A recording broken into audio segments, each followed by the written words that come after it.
Hey guys, welcome to Tailboard Talk. And this week, me and baby Nathan are going to talk to you about stress and coping mechanisms. Now, this isn't the topic I had planned for today, but it's been a little bit of a stressful week. And so I wanted to jump on and just kind of address it while it's fresh in my head. Because there's a lot of things going on right now that are out of my control that I'm stressed about. And you guys don't need to hear the whole list of them. This guy is partially one of them because he's not under any control right now. But it made me think of and the things that we can control versus the things we cannot. After I talked to one of my friends today, we're studying for the promotional exam together, and we started talking about all this big, all the hoopla that goes around the test, and all the big build-up to it, and how much worrying for that doesn't help because you can't control all that hype, but you can control how much effort you put into studying, and you can control your attitude towards it and your response to it, and you can also control your coping mechanisms for that stress. And that's a much larger topic that I'd like to get into, because as first responders, the stress is not going to stop, right? Whether it's at home or at work, we don't have a lot of control. We can't control the calls we go on. We can't control when or what we're eating for the day sometimes. We can't control a lot of things, a lot of external factors that we can't control. So a lot of times we can control how we react to it. We can't control our coping mechanisms for it. And sometimes those just aren't the best things that we choose, right? We can control some pretty destructive coping mechanisms, but we feel okay with it because I'm doing it to myself and I'm controlling the situation. So even if it's a negative thing or a destructive thing, I feel in control. Slippery slope, right? And so what I'd like to do for you guys this week is kind of give you my coping mechanism that I've started to use more and more frequently, obviously, and also kind of challenge you to take a look at yours. I'm not saying they're all negative. I'm just saying I think we know which one the negative ones are, and give you a little bit of an opportunity to kind of identify that and maybe move in a better direction.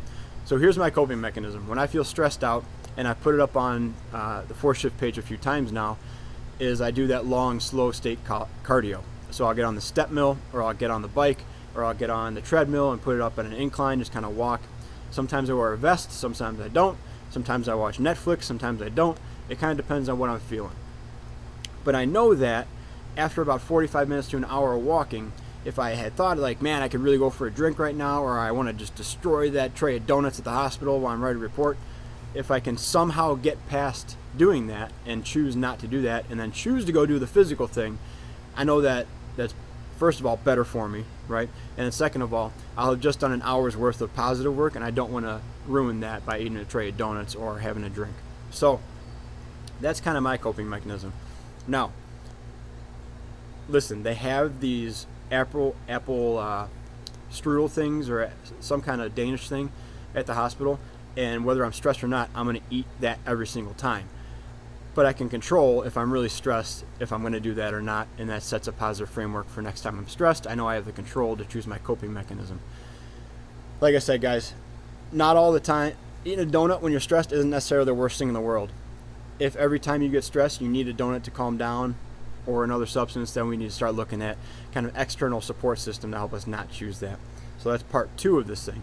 First, please choose a correct coping mechanism. Second, if you can't for whatever reason, please build your support system around you, of your peers, of friends, of whoever, that you can turn to in those times where you can't find a healthy outlet.